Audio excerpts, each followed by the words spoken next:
Welcome to Native Talk Arizona, presented by Native Health and KRDP 90.7 FM. Later in the show, we'll learn about Indigenous educators with Trisha Moquino and Jishan Lee. And we'll chat with Kris Dosela from the Gila River Indian Community and leader of the Chichino Spirit Autumn Dance Group. But right now, executive producer Susan Levy talks with Cami Ortiz, prevention specialist for the Phoenix Indian Center. I'm Susan Levy, and in the studio today with us is Cami Ortiz, prevention specialist for the Phoenix Indian Center. She's here to talk to us about the 2023 annual American Indian Suicide Prevention Convening happening on Friday, March 10th. Hi, Cami. It's an honor to have you on our show and have you in the studio. Hi, thank you for having me. It's a pleasure to be here. Well, we're super glad you're here. So before we get started, please tell us about yourself and what you do at the Phoenix Indian Center. Love to. So my name is Cami Ortiz. Like you said, I'm a prevention specialist at the Phoenix Indian Center, working through the Urban Indian Coalition of Arizona. I've been there about 2 years almost. Can't believe it's already been that long. But yeah, so I work in the prevention team. So I am predominantly in the suicide prevention. I plan the trainings, the convening, of course. And yeah, I am a facilitator for a lot of the awesome curriculums we have. That sounds pretty interesting. So what does the Phoenix Indian Center do? Phoenix Indian Center. Oh my God, we have a wide array of services that we offer. We have a bunch of teams that work to service the American Indian Native population here. We have job preparedness, we have youth programming, we have a great language and culture program. We also do community outreach and engagement, but I want to shed a little bit of light on our prevention services. So we, of course, house the Urban Indian Coalition of Arizona. We meet monthly, every fourth Tuesday of the month. And so if you ever get a chance to check out one of those meetings, definitely do. It's just a great way to network with organizations that work in the valley to service, of course, our urban Native population. We have awesome curriculum such as Parenting in Two Worlds, Living in Two Worlds. We do a lot of community education workshops such as GONA. We touch on a little bit of historical intergenerational trauma. We have Safeguarding Medications 101. And also we have 3 types of suicide prevention trainings that we offer. So we offer QPR, Question, Persuade, Refer, Safe Talk, and Assist. Okay, so I know that we're really here to talk about the upcoming annual American Indian Suicide Prevention Convening. What is that? Who is it for? And why is it important to attend? American Indian and Alaska Natives, unfortunately, we have the highest rates of suicide of any racial or ethnic group in the U.S. So, and actually in 2019, Arizona was actually ranked 13th in the nation for suicide. And so we want to raise as much awareness as possible to try to get these rates down. So with those demographics being, high, the Phoenix Indian Center and the Urban Indian Coalition of Arizona, they're proudly announcing the 2023 annual American Indian Suicide Prevention Convening.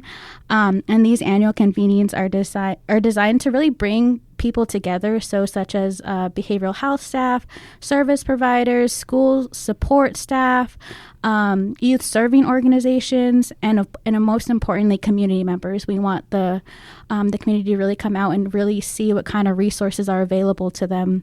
So it's just really just a time to discuss and strategize how we all can come together to reduce deaths by suicide among urban American Indian youth and, of course, adults. And we just want, everyone to know that we're here for them. And, this can be suicide, of course, is a very touchy subject. It can be triggering, but we really just want to come together to show that we want to, break that stigma, to make sure that people feel supported and can come out and talk about these issues in a safe space.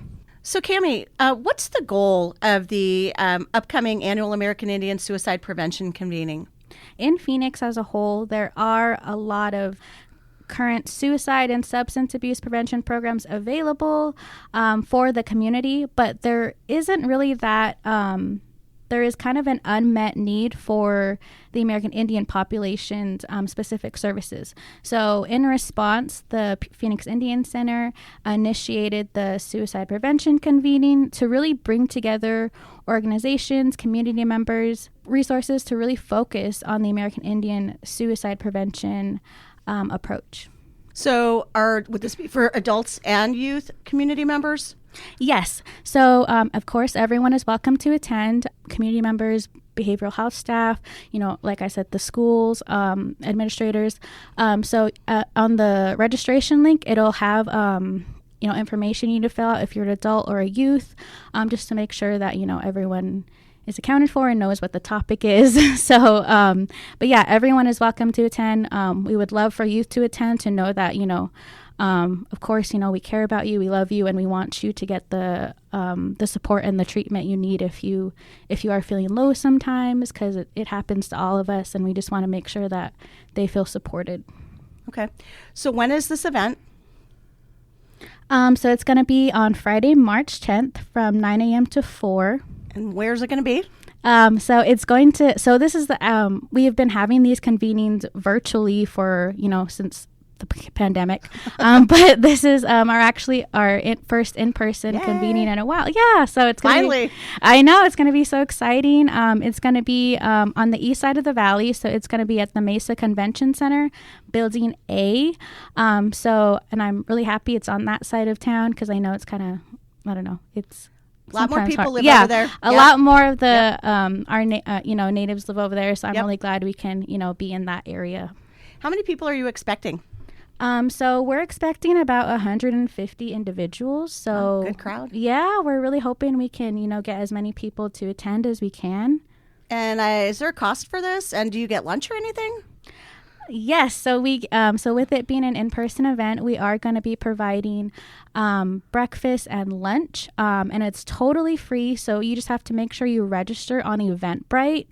Yes, please register so you're guaranteed food. I mean, I always like food. That's what takes me to things, So yeah, I have no idea what they're going to be serving, but I know it's going to be good.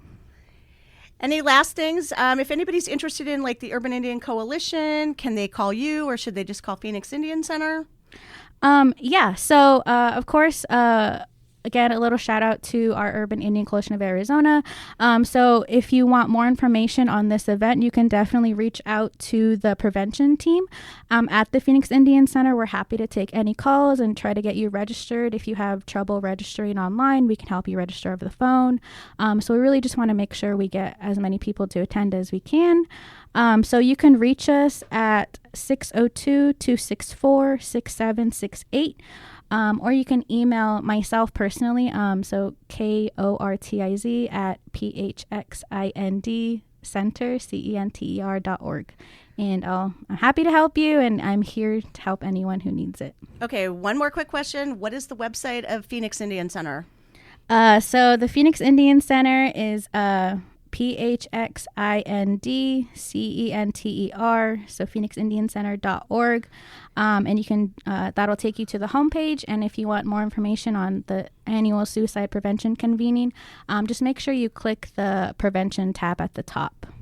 And I know you guys are super active on social media, so I know they can follow you as well on Facebook, Instagram, or any other social media handles.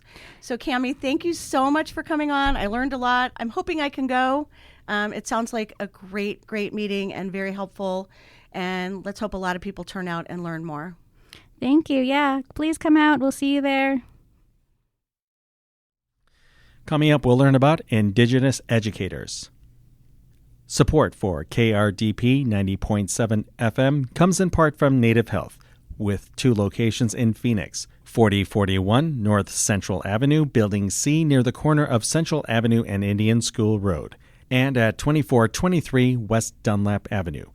Native Health is also located in Mesa at 777 West Southern Avenue, near the corner of Southern Avenue and Extension Road. Native Health provides primary medical, dental, behavioral health, WIC, and wellness services for the urban Native American community. For more information, call 602-279-5262 or visit our webpage at nativehealthphoenix.org.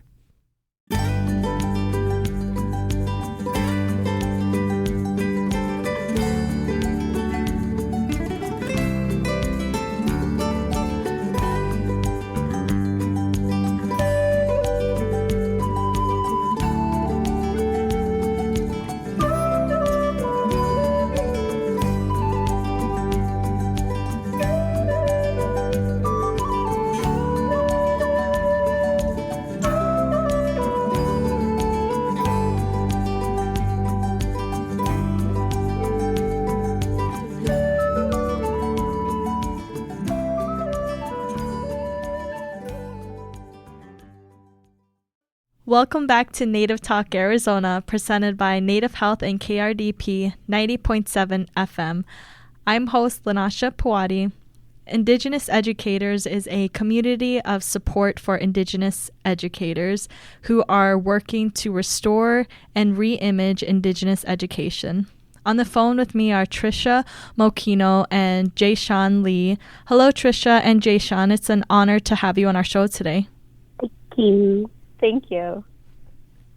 And before we get started, can you guys both tell us a little bit about yourselves, where you're from, and about your Indigenous heritage? Yes, thank you. My name is Trisha Moquino, and I am from the tribal nations of Cochiti, Kiowa, and Oke-Oinge, 3 of the 19 pueblos in New Mexico. I have been an educator since 1999. That was my first year in our local public school at Cochiti Elementary School. And then I moved on to co-founding the Kris Children's Learning Center, a Kris language immersion school. And I am the education director there now and have been, and the Kris speaking elementary guide. Hi, everyone. My name is Jayshawn Lee. I am White Mountain Apache. Dolan Ana Nasrinti Bashinti. Actually, I'm gonna start with my clan. Sorry, I was just responding to Trisha in English.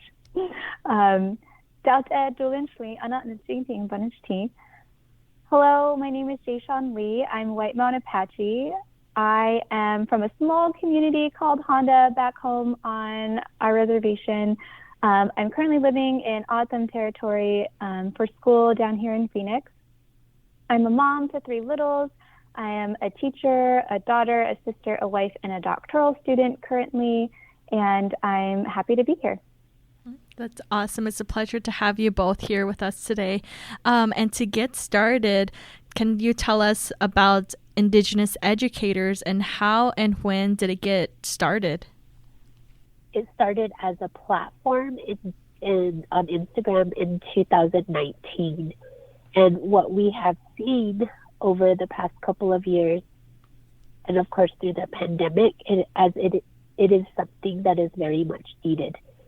In terms of starting the platform on Instagram, what I was witnessing, everybody gets amplified and it's glamorous to be everything else except an educator, except a teacher. And unfortunately, what I have seen happen and filter into our own tribal communities is the kind of way that we have been colonized in terms of education, and just remembering that our children were stolen, starting with our great-great-grandmas and our great-great-grandpas, starting in the 1870s.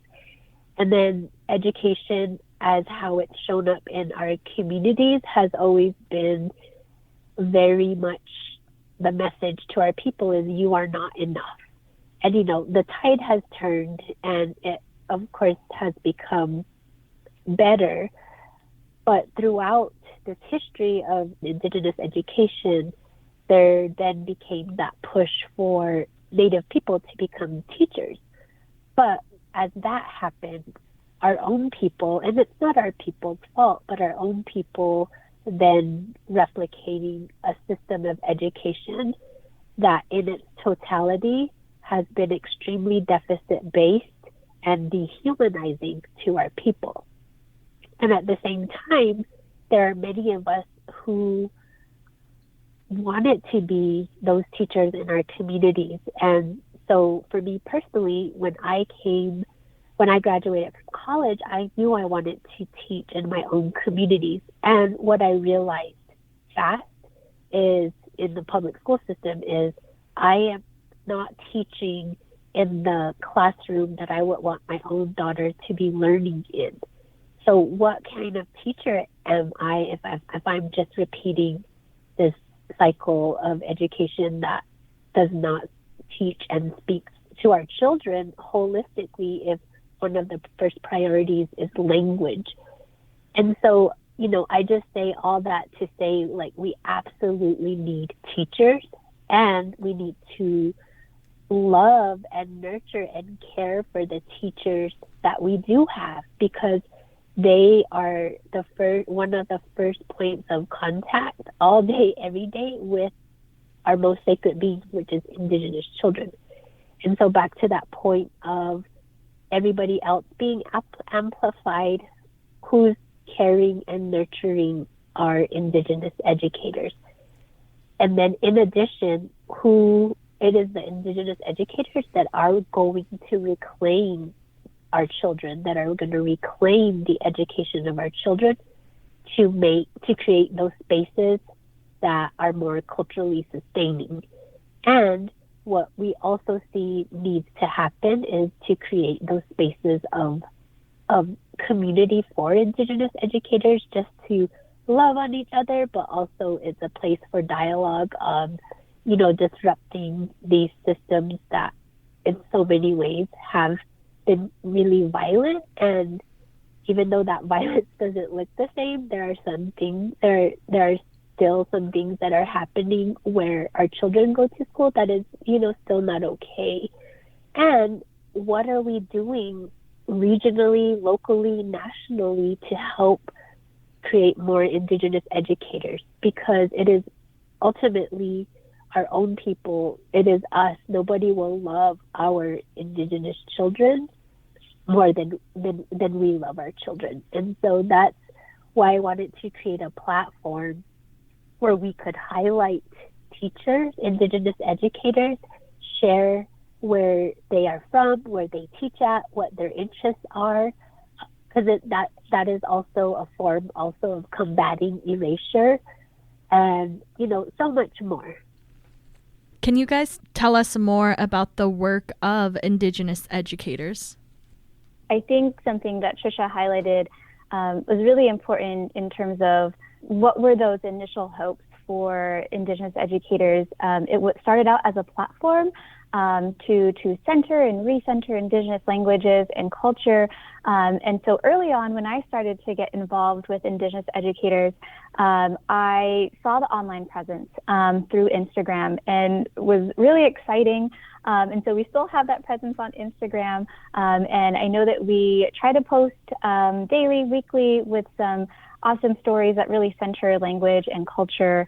The other new piece to Indigenous educators is the launch of our website, indigenouseducators.org.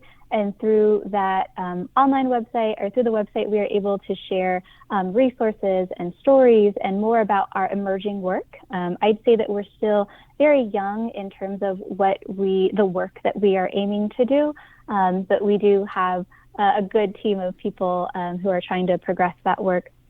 I think the other really exciting thing about centering Indigenous voices, I know Trisha just shared, and it's featuring Indigenous educators.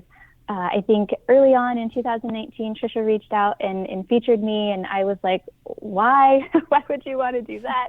But when I stepped back and thought about it, and I think I say that because I wasn't used to being cared for as a teacher, as an educator, realizing that my voice, my experiences, my interests were valuable, and that there would be a space for other people like me who could be featured and who could eventually become a community.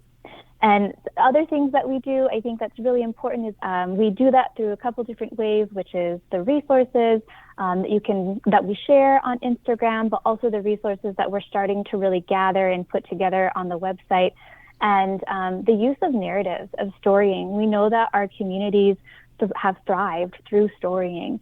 And so I think that is such a beautiful way to disrupt colonial forms of education, is to recognize that get away from this idea of content areas where, everything is housed in different ways, but recognize that, a story from our community that our grandmother told us has pieces of science and pieces of art, and really recognize that we hold those stories. And so I think that that's another way, that part of the work that we do. And we also elevate and amplify educators. That's how we started the work. And then a step that we've taken further is really to activate community, to create belonging and support and celebration. At the time, one of the first things that we've done together as a community is start some gatherings.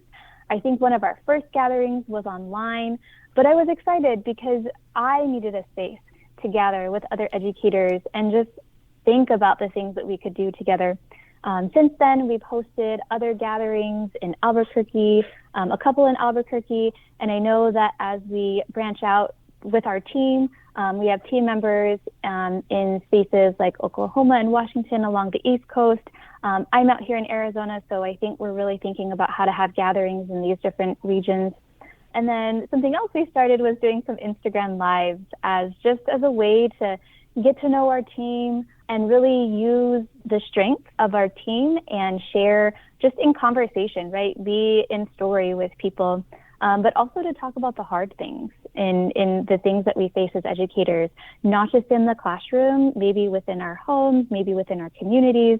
Another final way that some of the work that we do as Indigenous educators is unlearning harmful approaches to education. And we do that partly through partnering with organizations who can advance anti-racist and culturally sustaining narrative. I think that Indigenous education stands on its own, but I think sometimes we also have to think about Indigenous education in relation to American or Western education. And we partner with organizations and people who are willing to really get into what it means to unpack, unlearn, to heal as we think about how we've been engaged with education. And I think that for me, that is still new. I think we're going to continue to build that out to really think about what that means for communities. What grade levels does your program kind of focus on? I don't think that there is a focus on grade level. I mean, some of the resources online are tailored to specific grades. What we do is broad in terms of who we think of as Indigenous educators. So I think our resources and our conversations are also broad at times. But I think we definitely try to also on our team have a blend of people who do early childhood, the middle school, high school years, and then higher ed folks as well. And it kind of goes into our next question about kind of expanding on the importance of Indigenous education and how you are sharing that message with a broader community. For me, I think Indigenous education honors who we are, who we have been, and who we want to be. I think it centers our values and our ways of knowing and creates spaces for learners to learn about themselves in safe and culturally sustaining ways. We know that our children are the most important in sustaining our life ways. We know that our children are an extension of our families and our communities. And we also know that those families and communities have to play an active role in learning. I feel like this whole idea of learning is cyclical. It takes everyone. And I think that that is a really beautiful idea and picture. And I think that in that way, a child can recognize their beauty and where they kind of land in that ecosystem of learning. And I think Indigenous education stands on its own. And I just want to acknowledge that Indigenous education, our life ways, stands on its own. It's challenging, it's rigorous, it's beautiful, and it's healing. For me, I think the importance of education, Indigenous education, is acknowledging that learning is always happening, whether you are at home cooking with your family or whether you're on the land or whether you're in the classroom, right? I think those are all opportunities to learn. And I think that we as Indigenous educators want to acknowledge the value and the importance of always constantly learning with those around you, right? Those that you feel connection to. That's the way that I think about Indigenous education and why it's so valuable. And I think it took me a really long time to recognize that, because growing up, I felt like I could be myself. I could be Native at home, but I couldn't be Native at school. And then I went through all of these different schooling opportunities, and I could see how harmful that approach was. I think that message that we're sharing is shared in lots of different ways, but we are hoping, right, to grow our activity on our website. I think that a lot of the ways that we do this right now is through storying. We are actively trying to find, specific avenues to do that, like beyond Instagram or be a part of other programs. Our Indigenous educator team, we are very busy. We have full-time jobs and we can contribute to community in other ways. So when we are able to share that message, it's oftentimes through storying, whether it's connecting with people in our community or whether we're able to put a post together on Instagram, why Indigenous education is important, and highlight the stories from other communities, highlight the teachers from different communities around the lands, around the country. And I think that we really enjoy sharing teacher stories. And yeah, so I would say that our message is shared by our team members and those allies who are connected to us online. And finally, how can our listeners learn more about Indigenous educators, and how can they contact either one of you if they have any questions?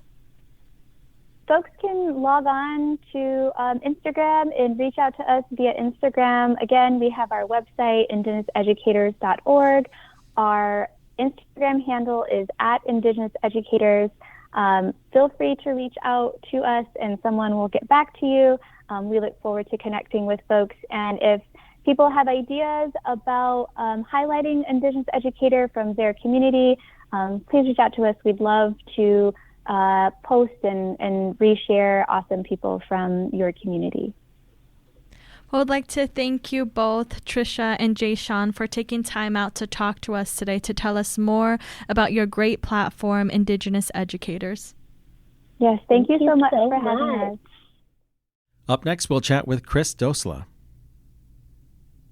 Support for KRDP 90.7 FM comes in part from Native Health, with 2 locations in Phoenix, 4041 North Central Avenue, Building C near the corner of Central Avenue and Indian School Road, and at 2423 West Dunlap Avenue. Native Health is also located in Mesa at 777 West Southern Avenue, near the corner of Southern Avenue and Extension Road. Native Health's family health advocates can help you enroll, renew, or update your access information. This can be done in person, on the phone, or via Zoom, days, nights, or weekends.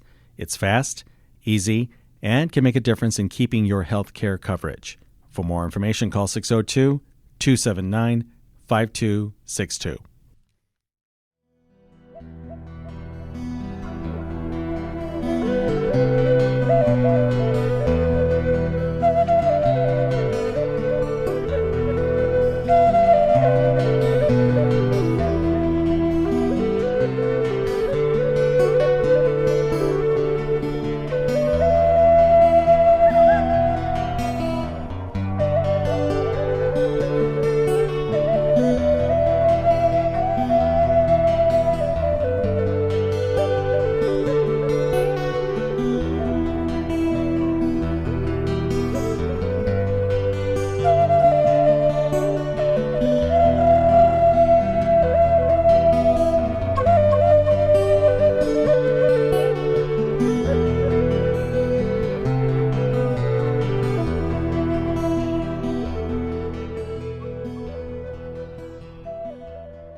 Welcome back to Native Talk Arizona, presented by Native Health and KDRP 90.7 FM.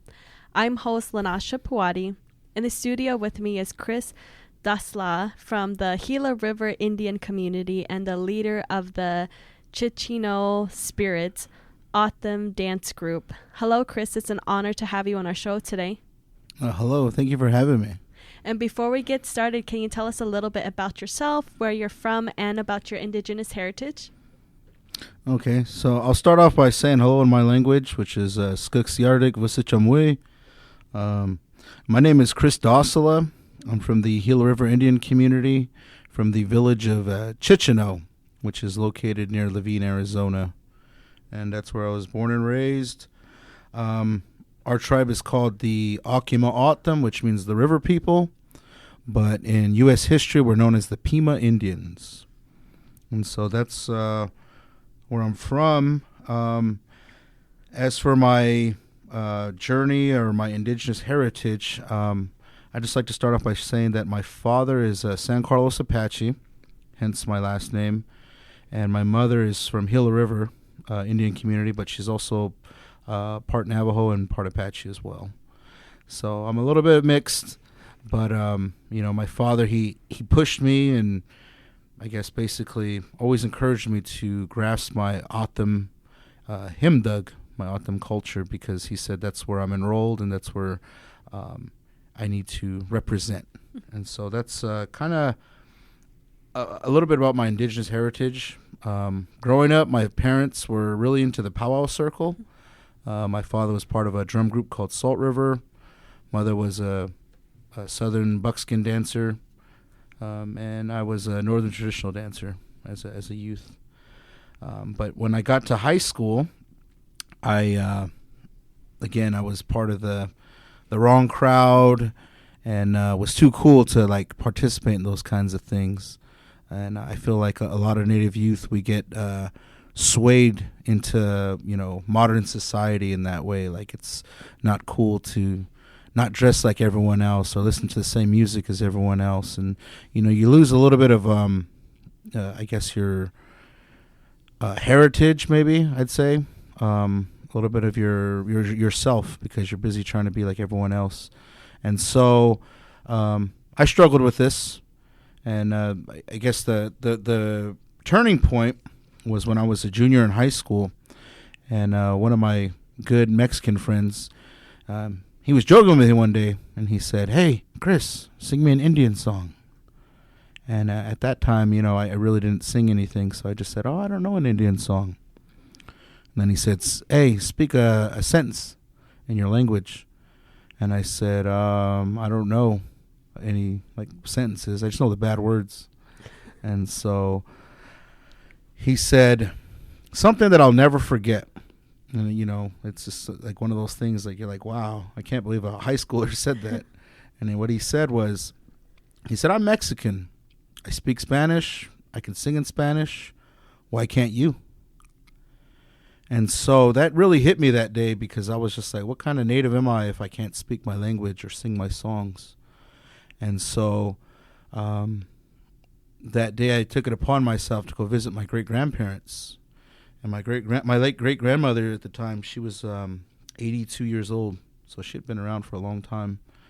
And both her and her partner were fluent speakers in our O'odham language. And I went and visited with them.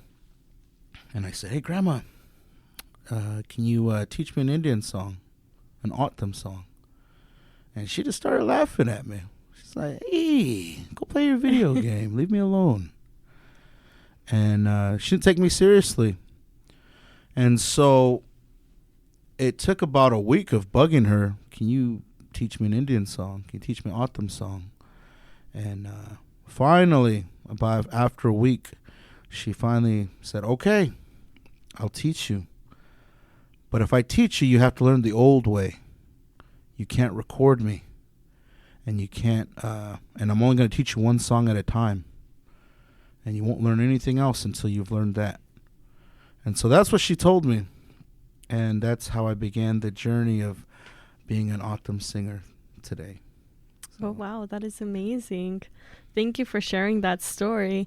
And from your story that you just shared, I feel like you would be a great mentor towards the youth, which would bring me to our next questions. Can you tell us about the different cultural programs that you teach? Yeah. So one of the things that I do, which I've learned from my father, is intertribal teaching. Mm-hmm. So I'll tell Native American stories that have a purpose, relate them to real, I wouldn't say real life situations, but I'll say relate it to things that youth face today. Mm-hmm. So there's just an example real quickly. There's a story about the rattlesnake and how the young boy is told to stay away from the rattlesnake. And eventually he doesn't, and he gets bit. And he believed that the rattlesnake wouldn't bite him, but then when he asked the rattlesnake, "Why'd you bite me?" the snake said, "Well, you knew what I was. Your elders told you to leave me alone, and you didn't listen." And so then I will relate that to youth, like texting and driving. You're told not to do it, and the moment you do it and something happens, is it really, why, Creator, why would you let this happen? Or is it you were told not to do it and you did it anyway, and this is what could happen? And so, like, I'll share examples like that with the youth, with old stories. But I do talking circles. That's something that I do. I teach stories, songs. When I say intertribal teachings, I'll try to relate it to all tribes, like about the eagle feather, about the powwow drum, things like that. But if it's to youth that are more from my tribe, like the O'odham youth, whether it's in Mesa or Chandler, like a neighboring city, then I will share more of those stories and teachings. And I also teach songs. And the most unique thing is I write them phonetically. And that's like if you were to say, hey, ya, hey, yo, and you would just put H-E-Y, hey, ya, Y-A, yo, Y-O. And so that's how I'll write out a song. And so that's kind of like what I do. We also share performances with schools. That's been a pretty popular thing we've been doing. And also on rare occasions, I have done sweat lodges for per request. So, but that's not something I really advertise. So, yeah. Oh, wow. That's amazing. You really do bring the Indigenous culture to any environment. And I love how your story of your background really pretty much set you up to all of the success of what you're doing today for the youth and just sharing your culture with everyone. So why do you think it is important to teach these classes? My purpose for sharing is to reconnect natives of all ages, especially the youth, back with their roots, to let them know that they're somebody special, that they have a purpose on this earth, and that they matter. And that's the biggest thing, is that Native youth today, sometimes they feel like they don't matter. And I want to reconnect any Native who feels that disconnect with their ancestors. I don't try to get too religious when I talk about things, but, at least understanding that we as Native people come from a strong lineage of great people who were resilient, who endured a lot of hardship and negativity, and yet we're still here, And so I just want to, my purpose for sharing is just reconnecting people back on, I guess, what we would call the red road. Whether they grew up in the city and they're not exposed to those things, or whether they're they're just like in a rough environment. Maybe like both parents aren't available, or there's a lot of neglect, abuse, whatever it may be. Just trying to give them that positive light to keep going, and remember that be proud to be Native. So that's my purpose. Oh, yes, definitely.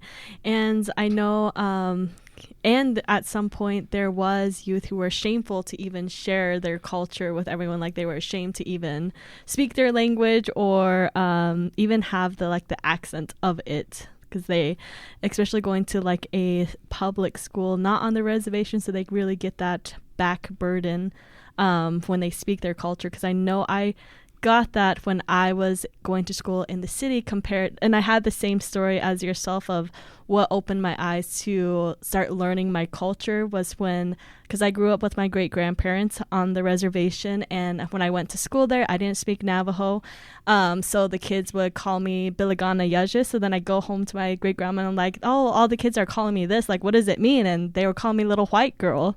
So at that point I was like, oh wow. And I was a bit jealous because everyone spoke it. So at that point, my grandma sat me down and started teaching me like the Navajo language. So yeah, it is just amazing how we have that kind of obstacle or that life shift that really transforms us to learn our culture and everything. And it's amazing that you're sharing that with the youth today. Oh, thank you. And can you tell us about the Ticino spirit dancers? Because I know that starting that group is really like kind of a family group, because I know you were just recently at our NFL Greenery, so I have a little bit of the background, but I wanted you to share that with our listeners who don't know the background of the dancers. Yeah. So Ticino Spirit, that's the name of our group. It's because we come from the village of Ticino. And that has a meaning too, but I don't want to take up too much time. But again, we're from the village of Ticino, which is in District 6 of Hill River Indian Community. And when I first started off, I started off with just me. I was the singer, and I had 4 sisters, and they were my dancers back in 2006. And we started off as this really, really small group. And there were a lot of other established groups at the time, but we came out with our group, and we called ourselves Ticino because the way I was taught was that you don't name yourself. Like when you come into this world, you don't say, "Oh, I like this name, so I'm gonna be this." Your parents or your grandparents, they name you. So I asked my great grandmother, we're gonna start this group. What should it be called? And she said, as long as it has Ticino in it. And so then I just out of my mouth came, what about Ticino Spirit? Mm-hmm. And she said, yeah, that's what you guys will call yourself. And so that's how we became Ticino Spirit. The dances we share are from the, again, my tribe, the Pima people. And we share different dances that the girls will perform and share, but again, with teaching, with a purpose. I always try to explain what we're doing so that spectators understand what they're witnessing or what they're viewing. And at the time, I admit it was a little intimidating. It was hard. I was 17, 18 when I first started. And there was a lot of criticism, especially from elders or other people who thought they knew more or I shouldn't be doing it, things like that. And but it just took a lot of, again, just keep on going at it. Keep on learning, correcting. Don't be afraid to take constructive criticism. And don't let anything stop you. And but back to what Ticino Spirit Dancers dance group, the girls will share the basket dances, which the basket represents, it's a woman's portfolio, basically, to the tribe, saying this is the type of woman I am. If a woman had a beautiful woven basket when she was ready to get married, and it was tight, they said that she would be a good wife, that she would be a good woman, and that she was committed. If a woman had a loose basket and it was like sloppy, then they'd be like, oh, she's gonna be a bad woman. Stay away from her. She's lazy. And so that's how that was part of a back in the day, I guess, it was part of a marriage ceremony, more like a courtship ceremony, that the women who were single women would who were ready to get married would dance with these baskets. And so that's what we share, but the basket dance, the quill dance is one of my favorites, I'd say.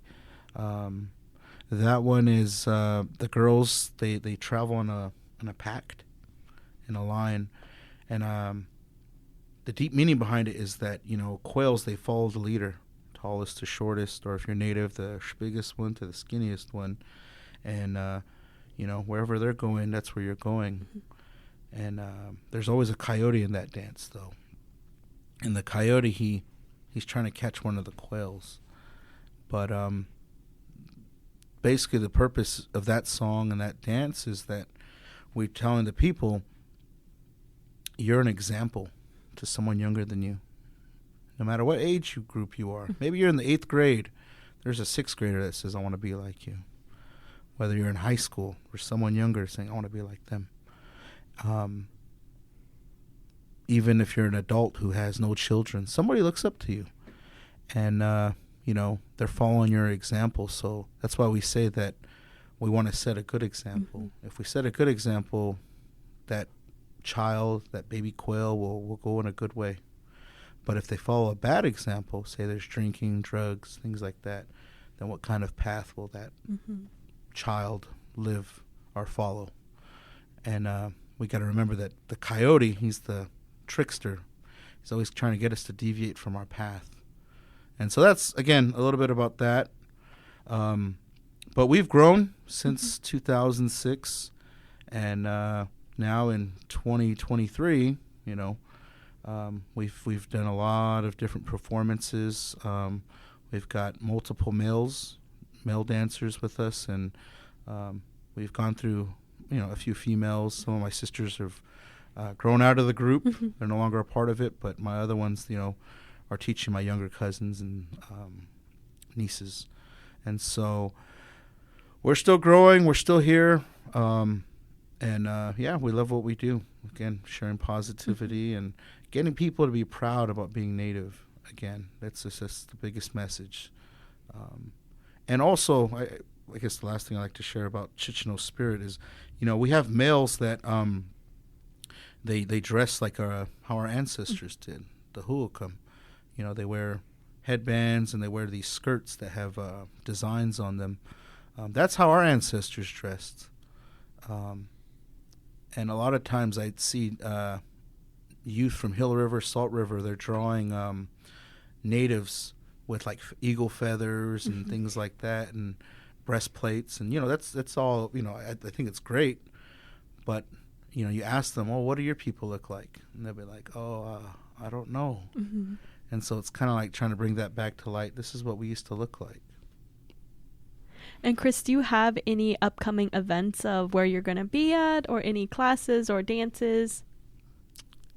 Other than that, there's some in March and April, but again, we're just got to confirm those events. But yeah, we're all over. So.